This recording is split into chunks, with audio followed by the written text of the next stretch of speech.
एक अफसर जो कि सरकारी नौकरी पाने के बाद हम देखते हैं कई अफसर होते हैं वो भ्रष्ट हो जाते हैं, कई होते हैं जो सही राह पे चलते हैं, जनता को सही कदम दिखाते हैं। आपको इसकी प्रेरणा कहाँ से मिली कि बिल्कुल भ्रष्टाचार नहीं करना बल्कि भ्रष्टाचार पर लगाम लगानी है? भ्रष्टाचार आज भी है, पहले भी था, और नेगेटिविटी, नकारात्मकता पहले भी थी, आज भी है। तो हर समय हर युग में अच्छे और बुरे आदमी हमेशा रहते थे। अखिलेश जी, आप बहुत आध्यात्म से भी जुड़े रहे हैं, ईश्वर में आपकी काफी आस्था रही है और आपकी जितनी भी पोस्टिंग रही है वो भी कुछ ऐसी ही रही है, वो चाहे ज्ञान वापी से जुड़ी हो या फिर जो है राम जन्मभूमि से जुड़ी हो। तो ऐसे में आपका एक्सपीरियंस कैसा रहा है जब आपको ऐसे आध्यात्मिक जगह पर पोस्टिंग मिली? मेरी पोस्टिंग ट्रेनिंग के दौरान ही, प्रशिक्षण काल में 6 महीने का एक डिस्ट्रिक्ट अटैचमेंट होता है। तो मेरा डिस्ट्रिक्ट अटैचमेंट वाराणसी हुआ और वाराणसी में भी पहले मुझको सीओ ज्ञान वापी के साथ लगाया गया। एक ऐसा कोई किस्सा बताइए जिसमें आपको लगता है कि ये आपके करियर की सबसे बड़ी उपलब्धि रही है, जिसको करके आपको अंतर से बहुत खुशी मिली हो, अंतरात्मा संतुष्ट हो गई। एक आपको इंटरेस्टिंग इंसिडेंट बताता। मैं बलिया ज़िले में था, तो वहाँ पर जो है आक्टेनगंज चौराहा है, जहाँ पे 6 रास्ते निकलते हैं। शाम का समय था और एक जो है गुंडा जो है वहाँ पर शाम के समय जो है कट्टे से अवैध असलहे से फायर कर देता है। फायर करने के बाद नमस्कार, टीवी 24 नेटवर्क देख रहे हैं आप। मैं हूं आपके साथ शिखा मेहरोत्रा।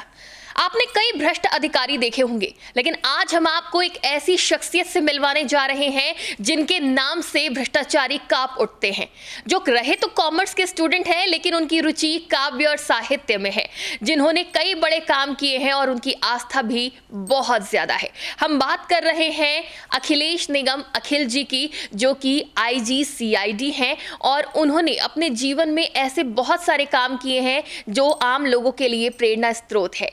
तो निगम जी, आपका बहुत बहुत स्वागत है टीवी 24 नेटवर्क में।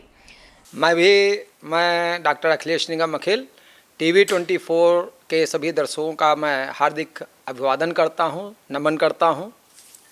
तो अखिलेश जी, सबसे पहले तो हम जब आपके जीवन से जुड़ी कहानी हम अपने दर्शकों तक पहुंचाने जा रहे हैं, तो सबसे पहले वो चीज़ें जानना बहुत ज़रूरी है जो कि एक व्यक्ति से उसके व्यक्तित्व को निखारने के लिए बहुत ज़रूरी होती है, क्योंकि आपने अपनी सर्विस में इतना लंबा सफ़र तय किया है, वो भी बिना किसी दाग के और इतने गर्व के साथ कि आज आप कह सकते हैं कि आपने कई लोगों के लिए ऐसे काम करे हैं जो प्रेरणादायक है।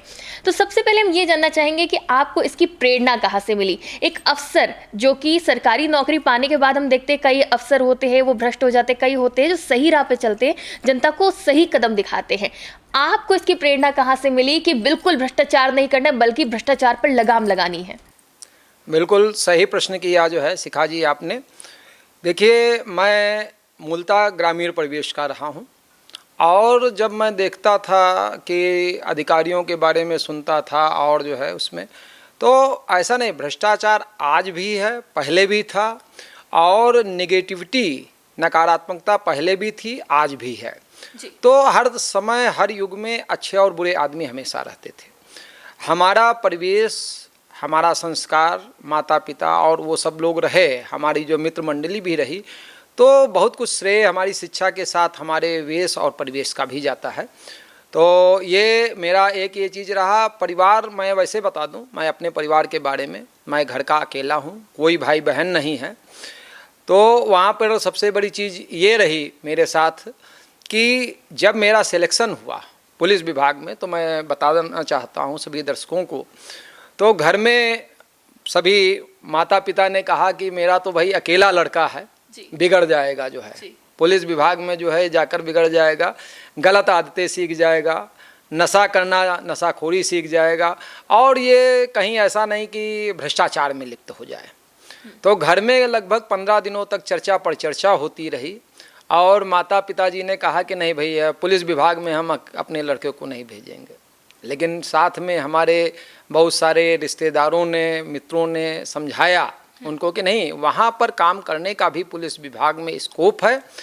जो काम न्यायपालिका जो है काफ़ी समय ले लेती है, उसको जो है पुलिस विभाग मदद करके जो है कर सकता है। गरीबों की मदद, जिनको ज़रूरत है रक्षा सुरक्षा की, वो कर सकते हैं। तो जो आपने बात कही, पापा जी ने हमसे 2 चीज़ कही कि देखिए, जा रहे हो आप, किसी तरह की नशा पत्ती नहीं करेंगे, नशाखोरी नहीं करेंगे जी। और दूसरी चीज़, आप किसी तरह के जो है भ्रष्टाचार में लिप्त नहीं होंगे। आप जो कुछ भी कमाई करेंगे आप अपनी ईमानदारी से हमारे कुल का, हमारा नाम रोशन करें और समाज को आप जो है कुछ न कुछ दें। यानी परिवार का ही वो प्रभाव था जिसकी वजह से आप जो है इस राह पर चले, कभी 1 रुपए की रिश्वत नहीं ली और ना ही किसी ऐसे इंसान को बख्शा जो रिश्वत लेते थे। आपसे वो जानकारी भी चाहेंगे कि कैसे भ्रष्टाचारियों के मन में आपका खौफ बैठा, ऐसी कौन सी कार्रवाई आपने कर दी थी कि भ्रष्टाचारी भ्रष्टाचार करने से पहले 4 बार सोचने लगे? देखिए, जब मैं जहाँ भी रहा, जहाँ भी मेरी पोस्टिंग रही है, मैंने एक पूरा प्रयास किया। देखिए, आपको 2-3 तरह के लोग मिलेंगे। एक तो जो व्यक्ति किसी पद पर है, मान लिया नेता है या कोई भी उस तरह का है, तो उस तरह के 3 तरह के लोग आपको मिलेंगे। एक तो जो प्रभुत्व वाला व्यक्ति पद पे है, नेता है या कोई भी है। दूसरा व्यक्ति मिलेगा जिसके पास अथाह पैसा, धन संपत्ति के स्वामी मिलेंगे। तीसरे लोग होंगे आम जनता।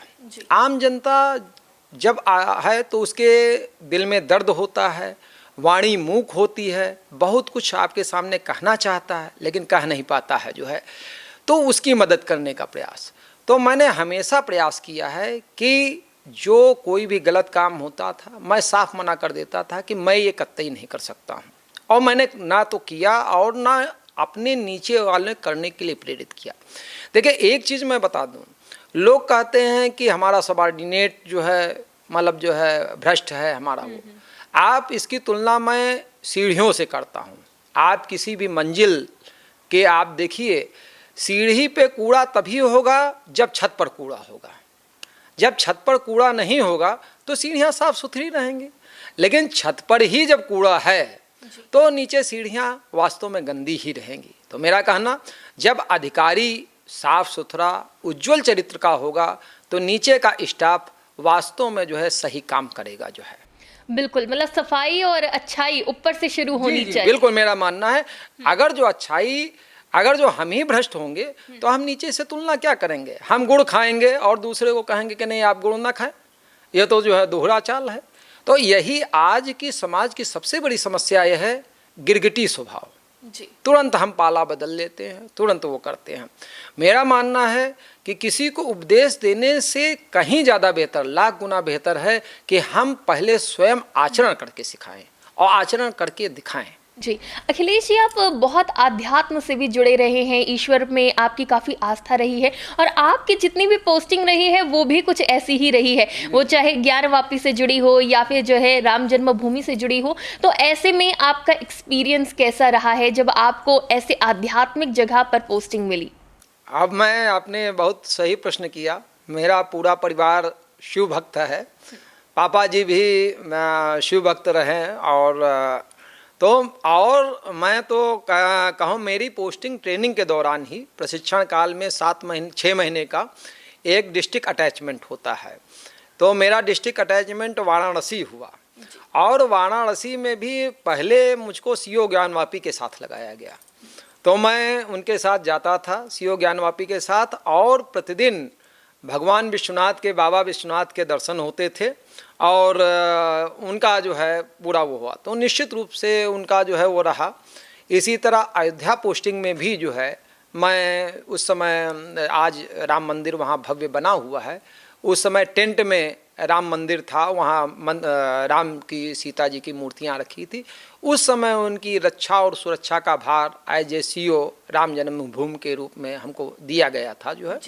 तो मेरी कई जगह पर जो है, कभी कभी देखिए, आपका आचरण, आपकी पोस्टिंग, आपका कार्य व्यवहार जो मन में सपने होते हैं उसके अकॉर्डिंग होता ही जाता है जो है।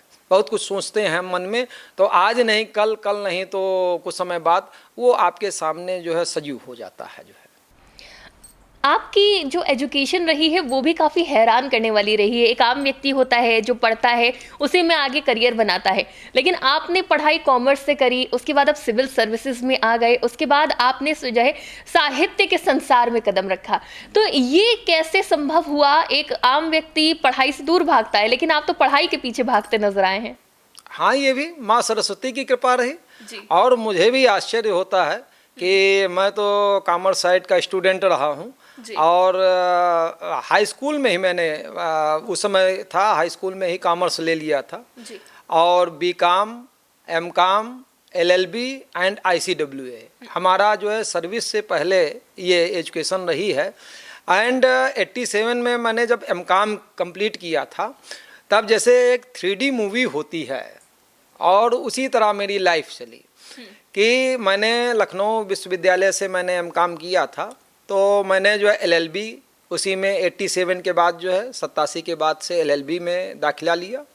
साथ ही मैंने professional diploma ICWA Indian cost and works accountants of India जो सीए के पैरेलल होती है चार्टर्ड अकाउंटेंट के, ये हमने प्रोफेशनल डिग्री, साथ ही साथ सिविल एग्ज़ाम्स की भी मैंने तैयारी करना शुरू किया और उसको भी किया। ईश्वर की कृपा रही कि मेरा जो है उसमें साथ ही साथ मेरी तैयारी हुई, आईसीडब्ल्यूए भी साथ में 90 में पूरा हुआ, उसी में एलएलबी भी हुई और 90 में ही मेरा सिलेक्शन पीसीएस में ही हो गया जी। 2 बार मेरा पीसीएस में सिलेक्शन हुआ है। और चूंकि बाद को पोस्टिंग हो गई थी बलिया ज़िले में, तो मैंने आईएएस का भी प्रीलिम क्वालिफाई किया था, लेकिन 15 दिन की छुट्टी मिलने के कारण जो है मेन क्वालिफाई नहीं हो पाया था। तो मैं लगभग ईश्वर की ही कृपा रही कि मैंने जिस फील्ड में हाथ डाला या जो हुआ लगभग सफलता मिली है।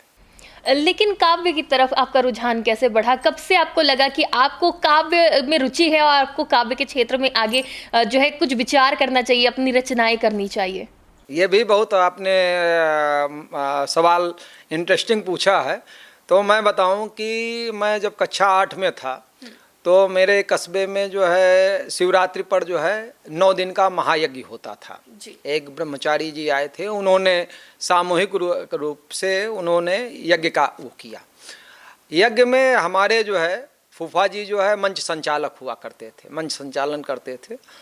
तो बीच बीच में क्या किया कि हमको भी वो अभ्यास कराते थे कि अखिलेश आओ जो बैठो, आप भी मंच पे जो है सुनिए और जो है मंच संचालन कीजिए। तो उन्होंने धीरे धीरे मंच संचालन का मुझको अभ्यास कराना शुरू किया और तो मैं वहीं से जब सुनता था रामचरितमानस या गीता या अन्य जो है ग्रंथों का सुनता था, तो धीरे धीरे मेरे अध्यात्म में साहित्य में रुझान बढ़ता गया और मैंने वहीं से कविता करना शुरू किया। मैंने कहा कि कुछ जो है अपनी पंक्तियाँ अपने आप जो है जो उस समय की बाल बुद्धि रही है उस हिसाब से पंक्तियाँ करने शुरू किया और मेरी कविता भी इंटरेस्टिंग ढंग से हुई कि मैंने सोचा कि जब तुलसीदास जी ने रामचरितमानस लिखा है तो क्यों न मैं कृष्णचरितमानस की रचना करूं जी। और उस समय मैं आप समझ लीजिए कि कृष्णचरित लगभग उस समय जिस दोहा और चौपाइयों में करीब जो है 25-30 पेज का कृष्णचरितमानस भी मैंने लिखा, लेकिन बाद को उसको प्रकाशित नहीं किया और वो उस स्तर का था भी नहीं। लेकिन जो है अब मैं फिर भी बताऊं कि माँ सरस्वती कृपा रही, कक्षा 9 या 10 में जो है माँ सरस्वती पे एक श्लोक बना। आज भी मैं संस्कृत में केवल एक ही श्लोक लिख पाया, लेकिन माँ सरस्वती पे मैं आपको वो करता हूँ, लिखा मैंने कि जाड्यम हरति ददाति ज्ञानम मातु देवी सरस्वती, जाड्यम हरति ददाति ज्ञानम मातु देवी सरस्वती, शास्त्रेषु निपुणा करे वीणा हंस वाहनी सुवंदिता। अर्थात इसका भाव ये है, हे माँ सरस्वती, आप सभी की जड़ता को दूर करती हैं, ज्ञान प्रदान करती हैं, हंस आपका वाहन है, सभी प्रकार के शास्त्रों पे निपुण हैं, आप सभी पर कृपा करें, सभी को आप अपने करुणा में ले आओ। सभी देवी देवता आपकी प्रशंसा करते रहते हैं।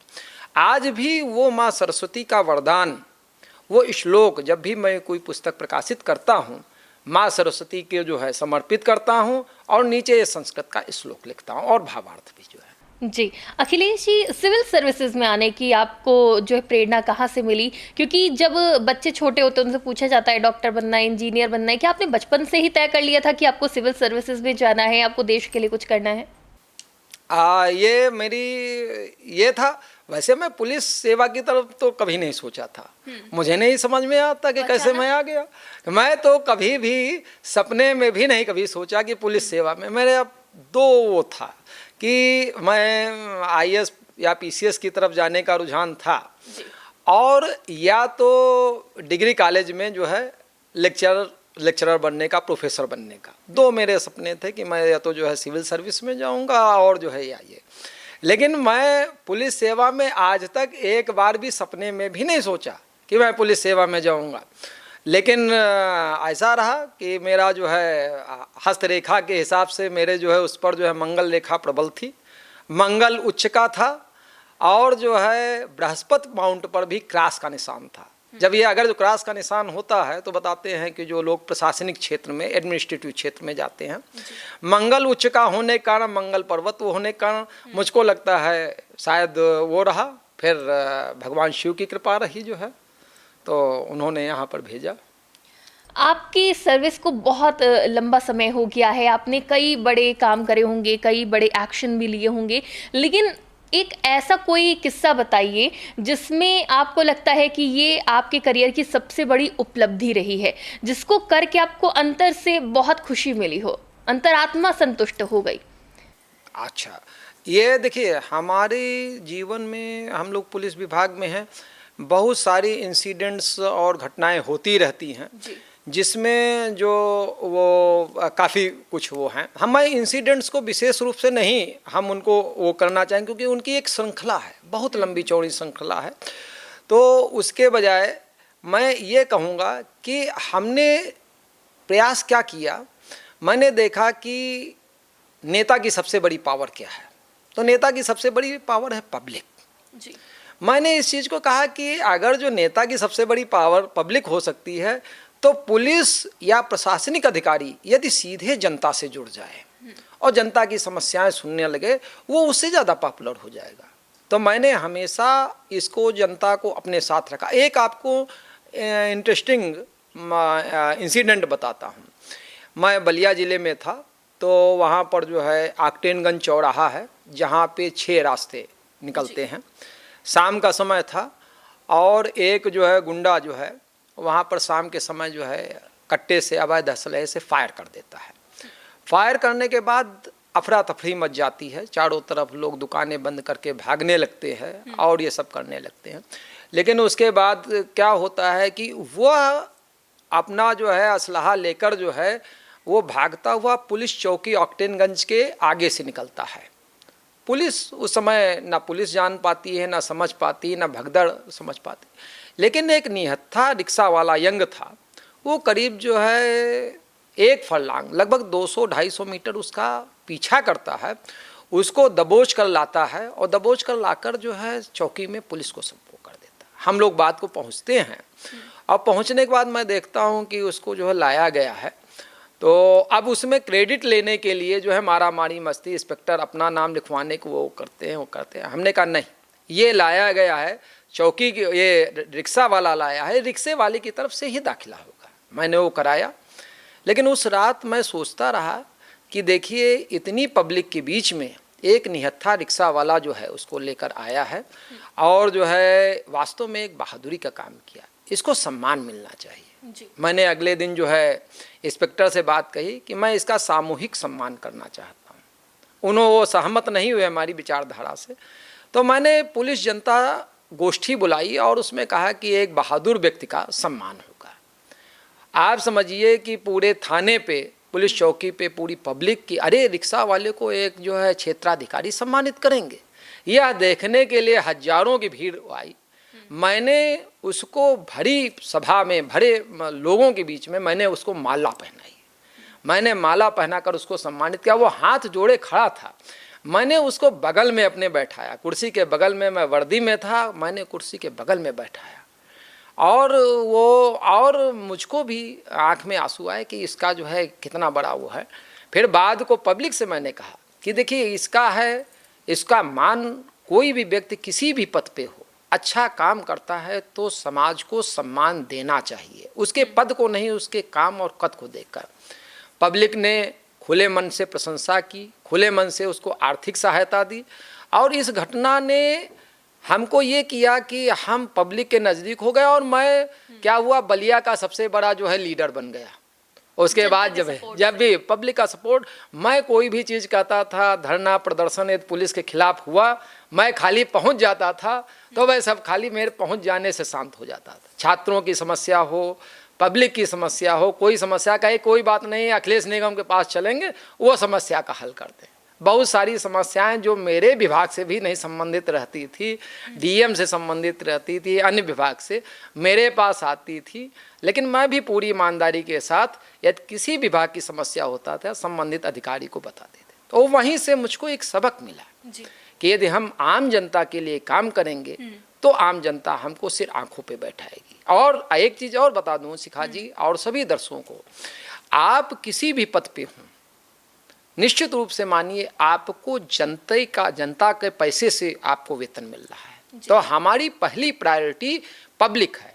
हम पब्लिक के लिए काम करेंगे। एंड एक चीज़ और ध्यान रखिए, संविधान में कहीं भी ऑफिसर शब्द नहीं है, पब्लिक सर्वेंट है। हम लोक सेवक हैं। जो आखिरी पायदान पे भी जो व्यक्ति खड़ा हुआ है, हम उसकी सेवा सुरक्षा के लिए है। हम कहीं से अधिकारी शब्द नहीं, अधिकारी शब्द हमारे संविधान में भी नहीं है, न कहीं पर वो है। अखिलेश जी, पुलिसिंग को आपने जिस तरह से एक नया रूप दिया, जितने आम लोग हैं वो पुलिस से, खाकी वर्दी से बहुत डरते हैं, और लगातार प्रधानमंत्री नरेंद्र मोदी भी यही अपील करते हैं पुलिस विभाग से कि आप जनता से घुल मिल कर रहिए ताकि वो अपनी परेशानी आपको बता सके। ऐसे में आप क्या कहना चाहेंगे अपने पुलिस डिपार्टमेंट से, किस तरह से वो इसको और इजी बना सकते हैं? क्योंकि जितना बड़ा अधिकारी होता है उतना ज़्यादा लोगों में डर होता है, लेकिन ये डर जनता के मन से कैसे निकले और पुलिस डिपार्टमेंट इस पर कैसे काम कर सकता है, आप क्या टिप देना चाहेंगे? ये बिल्कुल, आप जो 20 वर्ष का जो सिनेरियो था, जो 20 वर्ष पहले चीज़ें थी, आज ऐसा नहीं है। आज मित्र पुलिस की अवधारणा हो गई है, फ्रेंड पुलिसिंग। आप देखिए उसका जीता जागता वो है 112 नंबर, 112 है। आप देखिए 112 नंबर पर आज एक अशिक्षित व्यक्ति भी है, उसके यहाँ पर कोई समस्या हो जाती है, तुरंत 112 नंबर या 100 डायल कर देता है। और देखिए पुलिस जैसे आप हो सकता है कि मैं समझता हूँ आज बहुत फास्ट है, जो हमारी जो है जैसे भी वो करते हैं तो 112 नंबर पर है। किसी के पास साइबर फ्रॉड हो जाता है, 1930 को जो है वो करता है। तो काफ़ी कुछ चीज़ें हुई हैं, और पहले की अपेक्षा आज हमारा पुलिस का कांस्टेबल भी वो भी योग्य आ रहा है, पढ़ा लिखा आ रहा है। आप दूसरी चीज़ देखिए, मानवाधिकार आयोग और सारी चीज़ों की वजह से आज पुलिस किसी के साथ अभद्र व्यवहार नहीं करती है, नियमानुसार कार्य करती है। आरटीआई है, आईजीआरएस है, आपका जो है मानवाधिकार आयोग है, और इसकी वजह से पुलिस काफ़ी कुछ चीज़ें वो हो गई हैं, तो काफ़ी कुछ सरल हो गया। मैं नहीं समझता हूँ कि ये चीज़ है। फिर भी मैं अपने इस TV24 के माध्यम से मैं सभी पुलिस स्टाफ को या पुलिस अधिकारी और सभी को कहना चाहूँगा कि हमारी पहली प्राथमिकता आम जनता है। हम आम जनता के लिए काम करें, और आम जनता ही हमारे लिए वो है। हम उसकी रक्षा और सुरक्षा के लिए हैं। हम अपने निजी हितों, अपने स्वार्थ के चक्कर में न पड़ें, हमारी आम जनता के बीच में है। और एक चीज़ और मैं कहूँ, हम लोग जब जहाँ भी रहते हैं, लोग सोचते हैं कि हमारा जो अच्छा कार्य या बुरा कार्य है पब्लिक में नहीं जाता है। मैं कहता हूँ कि आप जो भी अच्छा कार्य करते हैं या बुरा कार्य करते हैं, वो आपके उस ज़िले के चाय की दुकान पर, पान की दुकान पर चर्चा होती है, और मिर्च मसाले के साथ चर्चा होती है। तो ये कभी आप मत सोचिए कि हमारा जो अच्छा कार्य है, अच्छा कार्य भी पब्लिक के बीच में है, बुरा कार्य भी है, वो भी चर्चा का विषय बनता है। तो मैं ये ज़रूर कहूँगा कि हम सभी लोग आम आदमी के लिए बने हैं। आम आदमी की रक्षा और सुरक्षा ही हमारा प्राथमिक दायित्व है। जी अखिलेश जी, आपकी सर्विस में आपको इतना समय हो गया है, आपको कई सम्मान भी मिले हैं, हम आपके मेडल्स भी देख पा रहे हैं, लेकिन एक ऐसा सम्मान जो आपके दिल के सबसे ज़्यादा करीब रहा हो, जिसको आपने सबसे बड़ा ऑनर माना हो, वो कौन सा रहा सम्मान, वो कौन सा पल रहा? ये चीज़ आपने कहा कि मुझको राष्ट्रपति का 2 बार पुलिस पदक मिला है, जो है बहुत सारे सम्मान साहित्य के क्षेत्र में मिले। पहला सम्मान मुझको, सबसे पहला सम्मान जिसको मैं नोबेल प्राइज़ मैं मानता हूँ, नोबेल पुरस्कार श्रद्धेय चंद्रशेखर जी के माध्यम से मिला, और ये बलिया डिस्ट्रिक्ट में मिला, सबसे पहला सम्मान था। और ये मैं बताऊं शिवमंगल सिंह सम्मान है, वो ये साहित्य के क्षेत्र में नहीं मिला। उस समय एक वहाँ पर चौधरी चरण सिंह के ज़माने के एक नेता थे शिवमंगल सिंह, तो उनकी याद में एक ट्रस्ट बना था, और ये ट्रस्ट की विशेषता ये थी कि हर साल 2 जिले के 2 अधिकारियों का चयन करती थी, जो ईमानदार, कर्तव्यनिष्ठ, लोकप्रिय और जो है वो रहे हों, पब्लिक के लिए काम करते हों, विभागीय काम में।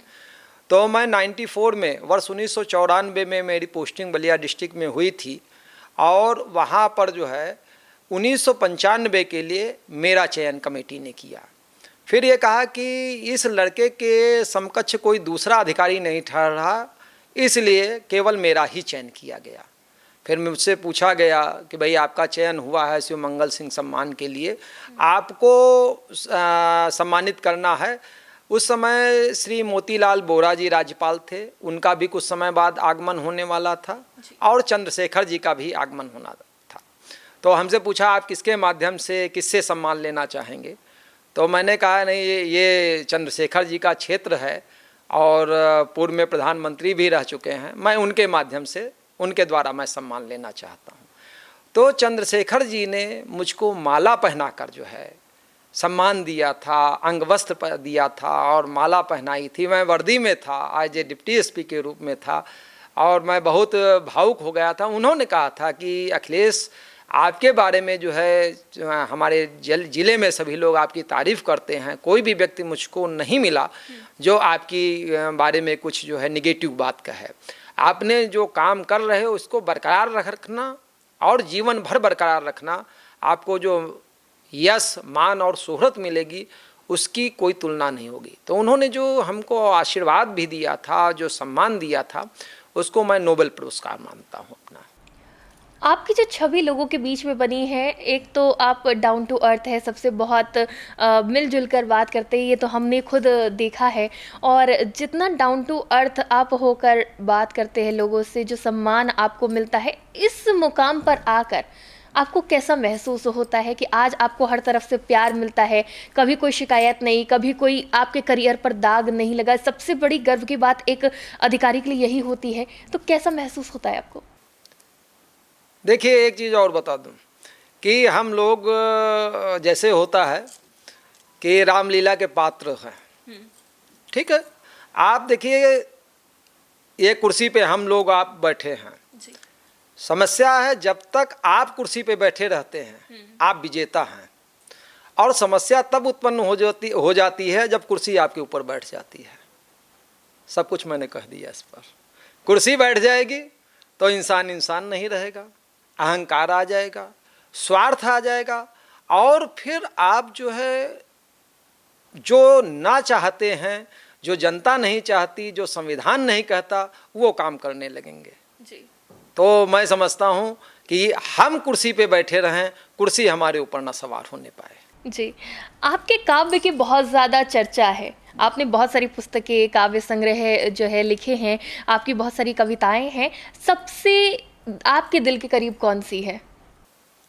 देखिए, एक ये तो आपने ऐसा प्रश्न कर दिया कि देखिए, बिल्कुल, एक लेखक के लिए अपनी सारी कविताएं प्रिय होती हैं। ऐसा है, किसी माँ से पूछो तो देखिए, कविता या कहानी जो है, जैसे माँ प्रसव पीड़ा के बाद बच्चों को जन्म देती है, तो कवि या लेखक भी प्रसव पीड़ा उसको जो वो होता है तो उसके बाद जन्म देता है, कविता का जन्म देता है, उसका जन्म देता है। तो ये मैं किसी एक कविता को, और इस पे मैं नहीं कह सकता हूँ कि ये कविता वो है, लेकिन चलिए आप जो कह रहे हैं, एक दो पंक्तियाँ, कुछ पंक्तियाँ कह देता हूँ। जैसे पुलिस ही है, पुलिस की अभी मैं परिभाषा दिया। पुलिस में इंग्लिश में आपने सुना होगा, तो पुलिस 3 शब्दों से हिंदी में बना, पु, ली और सा शब्द से।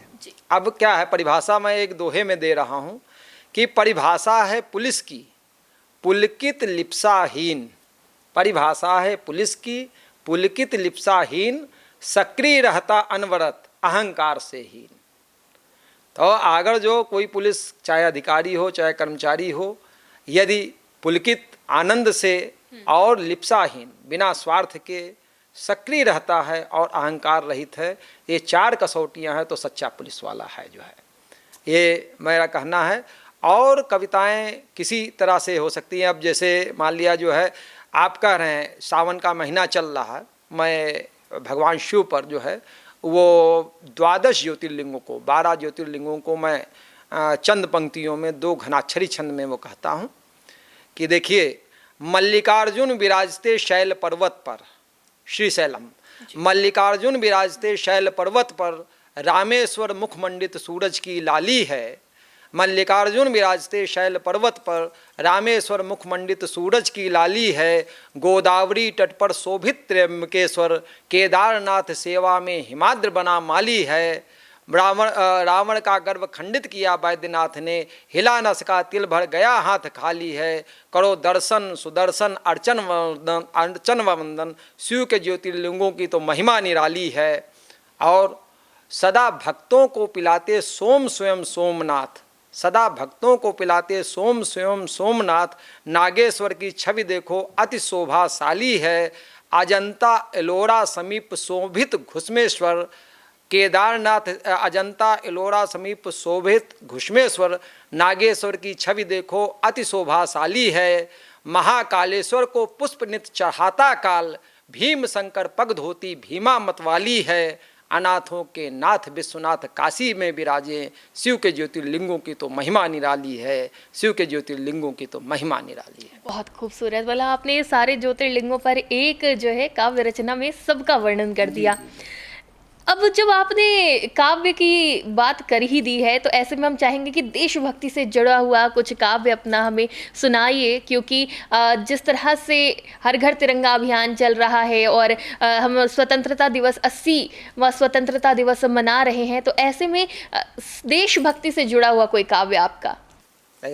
मैं एक गीत की कुछ पंक्तियाँ प्रस्तुत कर रहा हूँ कि कोटि कोटि कंठों से गूंजे आज यही स्वरधारा, कोटि कोटि कंठों से गूंजे आज यही स्वरधारा, हम सारे हैं भारतवासी भारतवर्ष हमारा। रामकृष्ण नानक की धरती गंगा की पावन धारा, रामकृष्ण नानक की धरती गंगा की पावन धारा, सब धर्मों का आदर होता मंदिर मस्जिद गुरुद्वारा, सब धर्मों का आदर होता मंदिर मस्जिद गुरुद्वारा। तुलसी सूर कबीर यहाँ पर थे, ऋषियों की धरती प्यारी, देश हमारा सबसे प्यारा, इसकी महिमा है न्यारी। प्रीति प्यार की ज्योति जगाएं, सबका बने सहारा, हम सारे हैं भारतवासी भारतवर्ष हमारा। और आह्वान करता हूँ कि स्वतंत्रता दिवस के पर्व पर कि देशवासियों जगो उठो, अब माने तुम्हें पुकारा है। देशवासियों जगो उठो, अब माने तुम्हें पुकारा है। उठो स्वयं तुम समझो बूझो, क्या कर्तव्य हमारा है। उठो स्वयं तुम समझो बूझो, क्या कर्तव्य हमारा है। सदा चुनौती को स्वीकारो, देशभक्ति स्वरधारा है। और बार बार तुम करो गर्जना, भारत देश हमारा है। राष्ट्र धर्म से कभी डिगो मत, नभका ज्यों ध्रुव तारा। राष्ट्र धर्म से कभी डिगो मत, नभका ज्यों ध्रुव तारा। हम सारे हैं भारतवासी भारतवर्ष हमारा। और जितने भी राष्ट्रीय पर्व हैं, चाहे स्वतंत्रता दिवस है, चाहे गणतंत्र दिवस है, 2 अक्टूबर है, ये संकल्प दिवस है। हम लोगों को प्रतिज्ञा लेनी पड़ेगी, हम लोगों को संकल्प लेना पड़ेगा कि हम देश के लिए समाज के लिए अच्छा कार्य करें, हम अपनी बुराइयों को त्यागें। तो ये संकल्प दिवस के रूप में मानना चाहिए। मैं कहूँगा कि करो प्रतिज्ञा आज सभी मिल, देश नहीं बंटने देंगे। करो प्रतिज्ञा आज सभी मिल, देश नहीं बंटने देंगे। भारतवासी बनकर हम सब एक रहे हैं एक रहेंगे। देशभक्ति की पावन ज्वाला सब में आज जगाना है। देशभक्ति की पावन ज्वाला सब में आज जगाना है। जनगण मन का गान सभी को हरदम मिलकर गाना है। भारत माता की जय जय का गूंजे प्रतिपल जयकारा। हम सारे हैं भारतवासी भारतवर्ष हमारा। बहुत खूबसूरत पंक्तियां हैं और किसी भी व्यक्ति में देश प्रेम की भावना जगाने के लिए ये बहुत ही है। तो अब अगर हम बात करें आपके काव्य की, कहा जाता है कि काव्य हमारे समाज का आईना होता है। आपके काव्य में क्या चीज़ें देखने को मिलती हैं? हमने देखा है जो आपकी पुस्तकें हैं उसमें समाज को ही आपने वर्णित किया है, उसमें समाज से जुड़ी चीज़ें हैं, वो चाहे महिला सुरक्षा से संबंधित हो या फिर जो है अपराध से जुड़ी हुई चीज़ों। तो आप क्या आधार रखते हैं अपने काव्य का, किन चीज़ों को अपनी काव्य में शामिल करते हैं, अपनी पुस्तकों में शामिल करते हैं? एक मेरी पुस्तक थी, पहली 2 पुस्तकें थी, अभिलाषा और उत्तर देगा कौन। जी। तो उत्तर देगा कौन में जो समाज की विसंगतियों को लेते हुए मैंने जो है वो कुछ कविताएं की।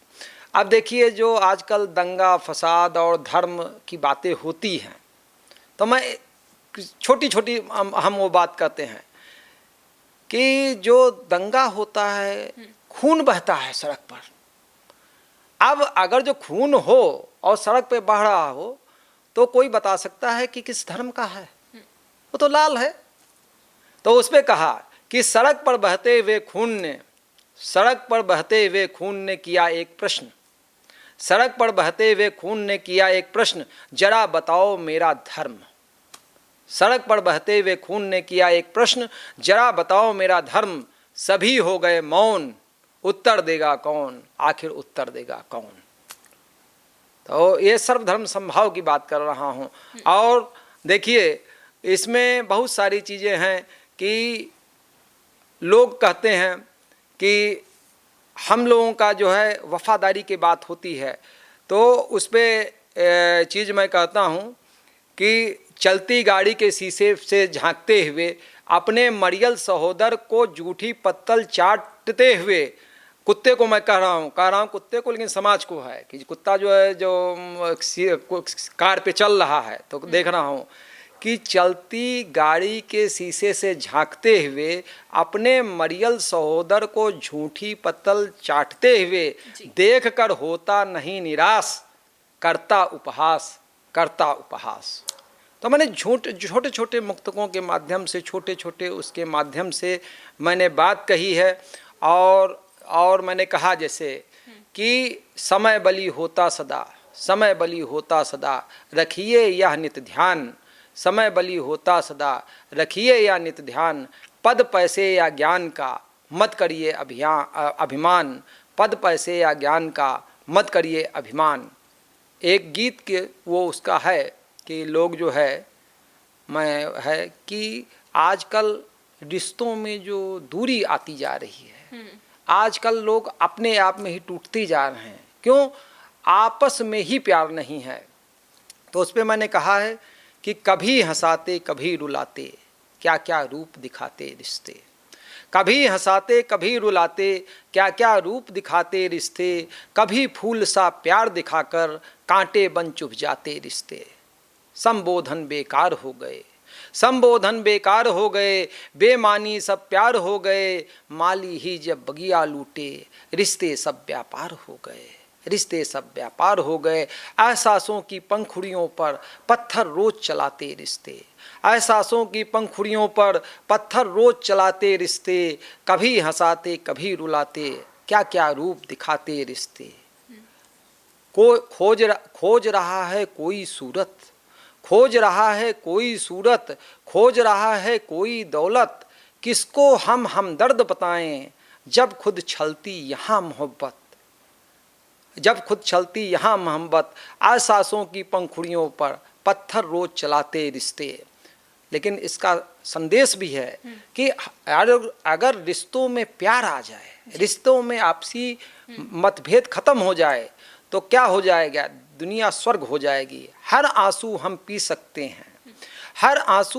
सकते हैं, मरुस्थल में भी जी सकते हैं।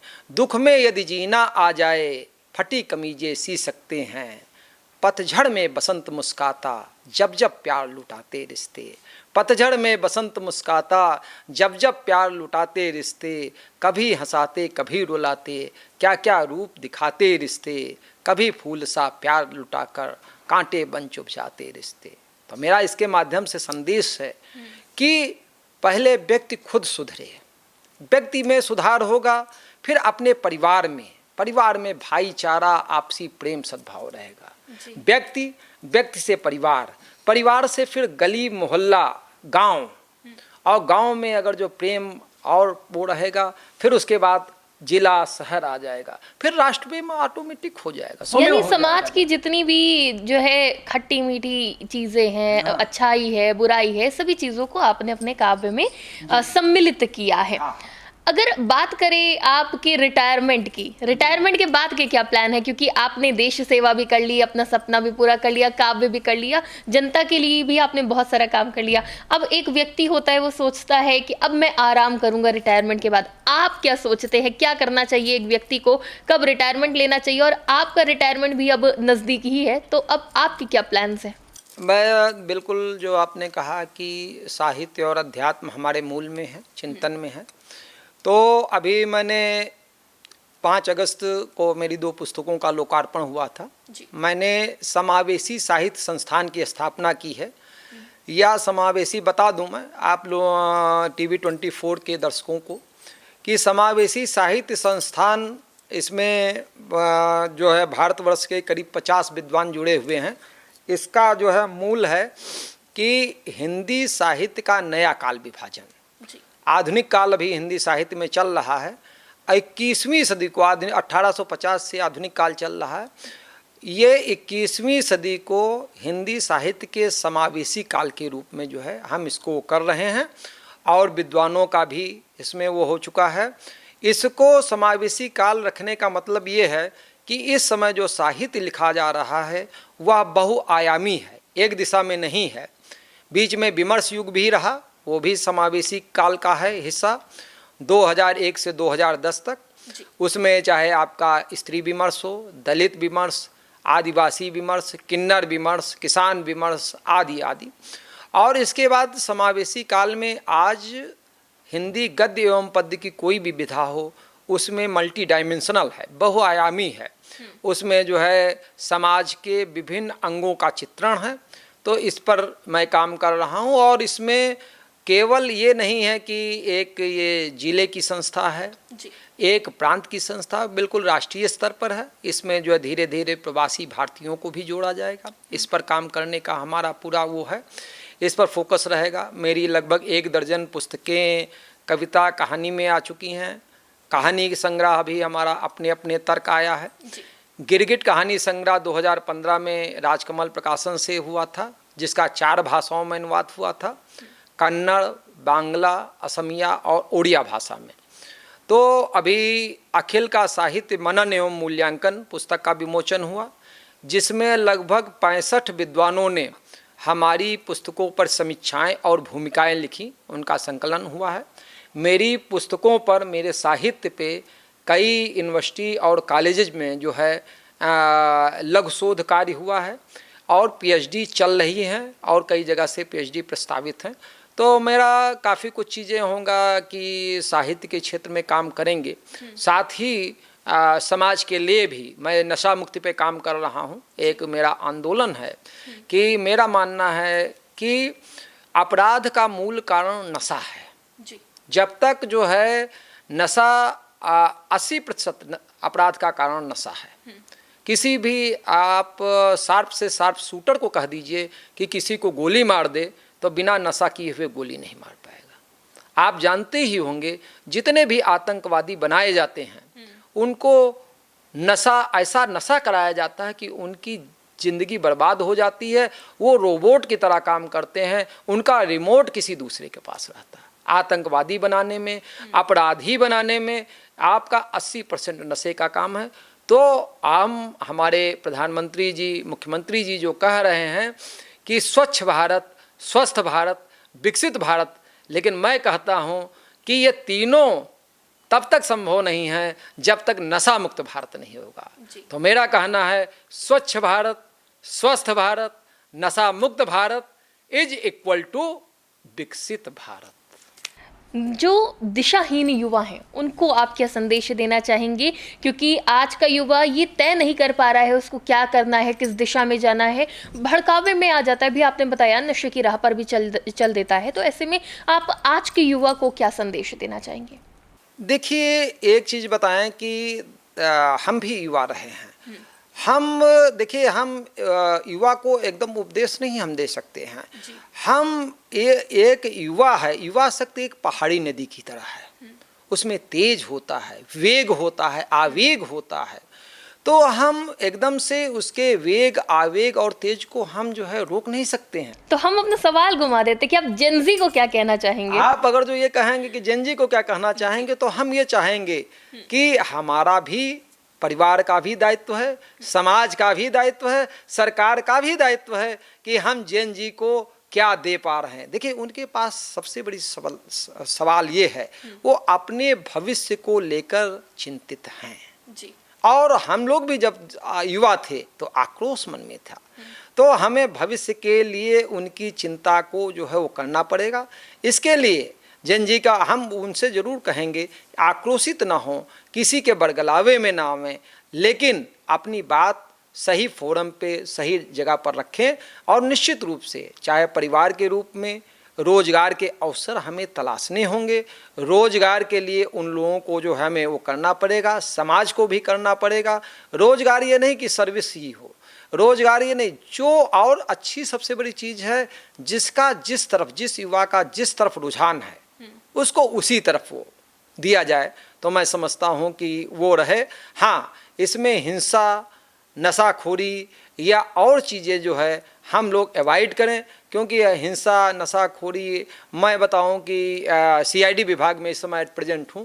जो 18 वर्ष से 21 साल के जितने भी व्यक्ति यदि कोई अपराधी है, हिस्ट्री सीट अगर जो खोलना होता है, हिस्ट्री सीट समझते होंगे कि जिसके ऊपर 2 या 2 से अधिक मुकदमे हों, तो अमूमन जिले वाले एसपी लिख देते हैं कि हिस्ट्री सीट खोलने के लिए उसकी सीआईडी से परमिशन लेनी होती है, बिना सीआईडी के परमिशन की नहीं होती। मैंने 2 वर्ष के कार्यकाल में मैंने किसी यंग की हिस्ट्री सीट नहीं खोली। मैंने ऑब्जेक्शन लगाया कि उसमें जो है यदि अपराध भी हैं, तो मैंने कई ऑब्जेक्शन कई ढंग से लगाए, क्योंकि यदि अगर जो हम किसी युवा की हिस्ट्री सीटर बना देंगे तो समझ लीजिए उसका भविष्य, उसका कैरियर तबाह हो जाएगा, उसका परिवार अभिशप्त हो जाएगा, उसका परिवार जो है वो हो जाएगा। तो हमें जो अपनी यंग जनरेशन को अपराध से बचाना है, और हमें जेनजी को भी कहना है कि आप अपराध के दलदल में, नशाखोरी के दलदल में न पड़ें। हाँ, आप प्रयास करें, आपका खेल में रुझान है, आप खेल की तरफ जाएं। आपका तकनीकी क्षेत्र में रुझान है, तकनीकी क्षेत्र में जाएं। आपका अगर जो फार्मिंग में, किसानी में रुझान है या किसी चीज़ में रुझान, आप अपने अंदर हुनर पैदा करें। आप जिस भी फील्ड में हैं तो आप हुनर पैदा करें। हुनर पैदा होंगे। आज एक चीज़ हमेशा समझिए, हुनर की ही पूजा है। आज कोई एक राजगीर ही है, मिस्त्री है, इंजीनियर है, आप देखिए पहले से ज़्यादा आज हर चीज़ के लिए स्कोप है। समाज में डिमांड भी है हर तरह की चीज़। तो मैं केवल ये कहना चाहूँगा कि गलत रास्ते पे न जाएं, और बाकी साथ में अधिकारियों का भी, हम लोगों का भी दायित्व है, सरकार का भी उत्तरदायित्व है, समाज का भी उत्तरदायित्व है कि हम जेनजी को, युवा वर्ग को सही नेतृत्व दें, सही मार्गदर्शन प्रदान करें। जो है यानी कि आप जेनजी को एक मौका भी दे रहे हैं कि अगर उनसे गलती हो भी गई है तो पुलिस उनका सहयोग करेगी सही राह पर लाने के लिए। बहुत बहुत शुक्रिया अखिलेश जी, आपने हमारे दर्शकों को अपनी जर्नी के बारे में बताया, जिससे वो प्रेरित हुए, और उम्मीद करते हैं कि आप भी सही राह पर चलेंगे, पुलिस का सहयोग करेंगे और इस कहानी से कुछ प्रेरणा ले पाएंगे। फिलहाल के लिए आप देखते रहिए TV24 नेटवर्क। मैं भी TV24 के सभी दर्शकों का हार्दिक नमन करता हूँ, अभिवादन करता हूँ। धन्यवाद।